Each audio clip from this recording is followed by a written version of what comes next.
I'm going to be showing you how to create a makeup look that lasts for at least 12 hours with no touch-ups needed. So this is all about longevity. Now, the reason why a lot of the time makeup doesn't work or it doesn't stay all day is because we focus so much on applying such thick layers and so many layers and so much powder that all of that ends up fighting with one another. And then through the day, it just falls apart, kind of. It starts to look obvious, it starts to crack, it starts to look quite heavy, and it doesn't necessarily last as well. So today I'm going to be showing you, as a makeup artist, how I ensure that longevity is the key point here, so that your foundation does last all day, so your base in general lasts all day. This is more so about kind of like your look in general. This isn't about doing a full glam look or anything. So let's get started. I want to use a primer that's going to grip holder makeup. So that's going to be my Milk Makeup Hydro Grip. I forgot the name of it. My skincare is already on. I'm just smoothing this over. Your primer really does depend on your skin type. If you do have quite dehydrated skin or mature skin, I'd go for something which is like more hydrating. Maybe the Anastasia Beverly Hills Hydro Prime would be a good option, but I really like the Hydro Grip for me. That's what I'm going to be using. So now that we've got that on, we really want to focus on a good base. Now, I want a foundation that is obviously going to last all day, but a lot of it does have to do with technique when it comes to makeup. I want to go for a foundation that's going to give me that slight radiance, but also stay put all day. I definitely don't want something that's fully matte, because that's just going to kind of absorb any light and just almost enhance certain kind of texture fine lines that I have. So I really want something that's going to make my skin look healthy through the day but isn't going to slide off. So I'm going to go for my Armani Luminous Silk Foundation, and my shade is 6. We're going to get this onto the back of the hand. I am going to get a thin layer of this onto the skin. And I'm literally starting from the center of the face and then slowly working it out.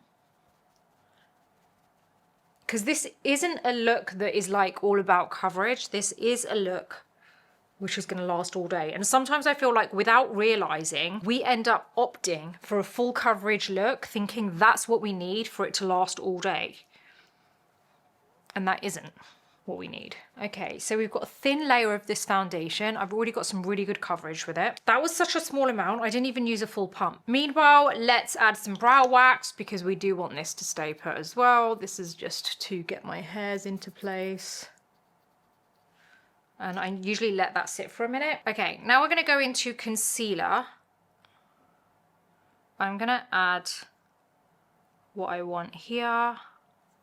So I really focus on that kind of inner corner here, and then I add a little dash there, same here. Okay, you want to get your beauty blender, spray it with your setting spray so it's damp. We're going to now buff this in. This isn't about applying more makeup, guys, remember that. So you can see I'm just applying my usual kind of concealer, but there are little tricks that you do to help it last longer. Okay, now whatever's left on the sponge, I'm going to take this over the lid. Okay, now we can also brush up the hair from here. Just make sure that's nicely set. So what I want is a blush that is going to last all day and not look like, I don't want it to slide off, because cream blush can slide off very easily. So what we're doing now is adding all the things like cream blush and bronzer. So I'm going to use this blush here. I'm using the Dior Forever Blush Soft Filter in Daisy. It's like a peachy colour. And this is actually a cream to powder blush, and that's what I love about this. So I'm going to use my Hourglass 15 brush. Just get this onto the brush. And this is a really good way for this to actually stay put better. I do feel like out of all the cream blushes I have, this lasts better through the day.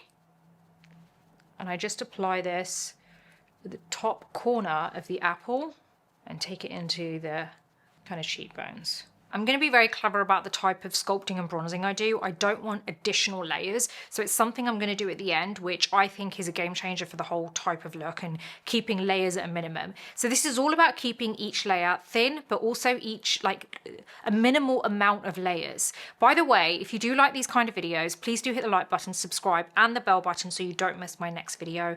And don't forget to subscribe to the Beauty Breakfast Club because it's all about beauty, wellness, a bit of style thrown in. There's even an over 40s club on there. So you might want to head on over and subscribe to that because I think you're going to love it. You get a free newsletter every 5 to 10 days, but if you opt for the paid version, which costs you the same as getting yourself one coffee a month, it unlocks the entire site and you get to join the group chat with a whole bunch of like-minded people. We've got over 8,000 people as part of this community now. It's amazing. Everyone is so nice. You also get to ask me any questions directly on the group chat too. Group chat is actually on the platform, so don't confuse that for a WhatsApp group. It is on the platform, but you're going to love this place. It's really good. So thebeautybreakfastclub.com. Head on over there. I want to see you there. What I want to do now is set this. So what we're going to do is make sure there's no creasing on the eyelids first, because that's the first place we do want to set. I'm going to use my Huda Beauty Easy Bake powder. So I've got my Real Techniques brush. We're just going to press this in. Now, you can use a brush here or a puff, right? If you deal with oily skin, I'd suggest using a puff. That's really going to make your makeup stay even longer. In fact, what I'll do is we'll use a brush here like I just have. Everywhere else I'm going to use the puff so you can really see how it works. So a puff is always going to help to really set your makeup, but you don't need to do it everywhere. So let's get rid of the creasing that we may have built up with excess product there. And we're going to use our Makeup by Mario Master Pro Puff, get some powder on it, press the under eye area. See how we made sure there was not a load of powder there? But just enough to really, you're kind of like, it's a no-bake bake routine. You know, I've mentioned this before on my channel. It's basically where you almost bake, but you don't bake. So what we're doing is we're pressing this in. I'm just doing this jawline area because I feel like that really helps and lifts. And then I'm not going along the perimeter area or the cheeks. I'm going to explain why in a bit. Right. This isn't going anywhere now, but even though you can't see the powder, don't confuse that for it doesn't need to be dusted off. It still does. So we're going to get the Real Techniques brush. We're going to dust off the powder from the under eyes. We're then getting the veil brush. We're going to dust off the powder from everywhere else. Now this is something that you're going to love and it really does help to set everything even further. So it's going to help with that longevity. You're killing two birds with one stone. We're using a setting powder, which is ultra fine, and we're using it to set and sculpt and bronze. So we're using the Easy Bake pressed powder in Cinnamon Bun. I've got my veil brush here. I always dab onto a tissue before I go onto the skin. We didn't apply powder here, did we?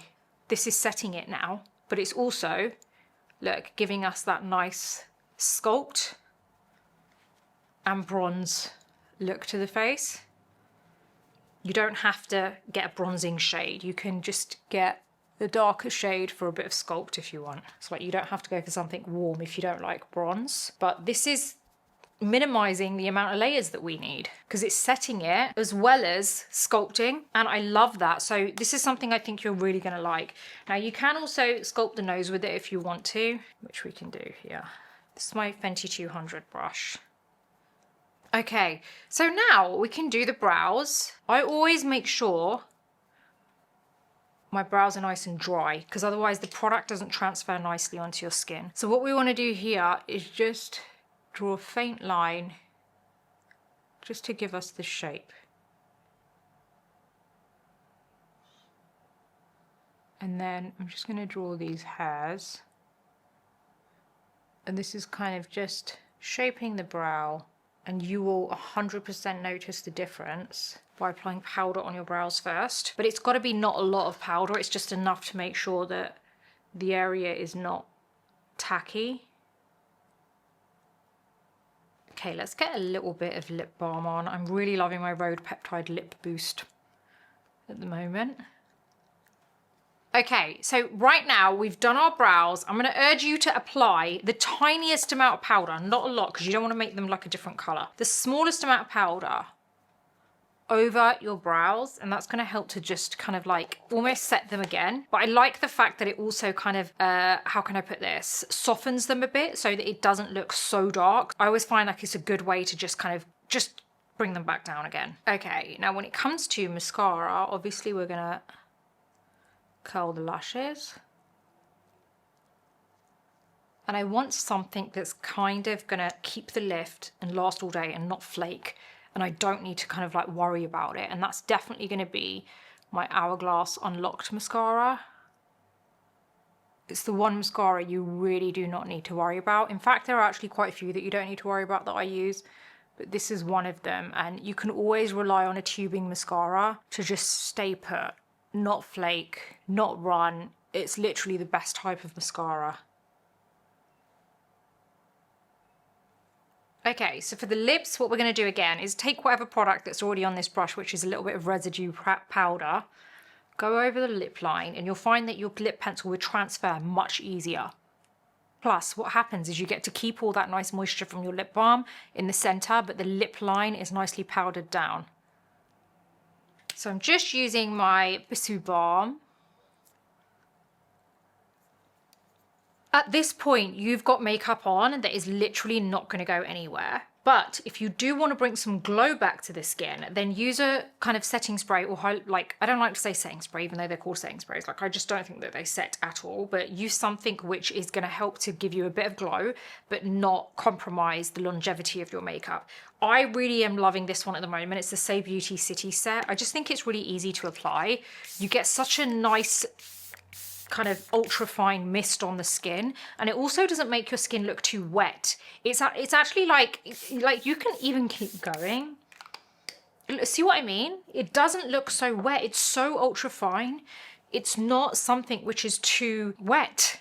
Like, I don't know how to put it, but it does give you that really nice soft radiance to your skin. It isn't over the top. Whereas if I use something like the Charlotte Tilbury Airbrush Flawless Spray, that sometimes can leave droplets on the skin. And even though you may think that that doesn't, when you use this one, you'll realize that it actually does. So I currently really love that setting spray for the finish that it kind of gives my skin and like melting the powder into the skin. Now, if you really want to take it a step further in terms of longevity, after you've sprayed that, you can dust on another layer of setting powder, but ultra fine, and then go over again with the spray. I'm just going to prove to you that you can keep spraying this and your skin doesn't look wet. It looks so good. It just looks healthier and like not so flat. So I love that at the moment. I really do hope this has helped. It's really easy to do. Honestly, I don't want to like completely long out the video so it becomes really complicated. It's just about understanding your layers and what works and how to do little things here and there with your setting powder to help everything last longer. You are not going to need to touch up any of your makeup because your brows have been set and locked in properly. Your mascara is a tubing mascara, so it's not going anywhere. Your lips, you've powdered down the lip line, so it's not going to bleed, it's going to stay put. Your base is nicely set, thin layers, very well kind of like pushed into the skin. You've got rid of the excess product. It's not going anywhere, and you may have even done that double set at the end that I spoke about. So I'm going to love you and leave you. I hope you've enjoyed this, and I'll see you on the next video.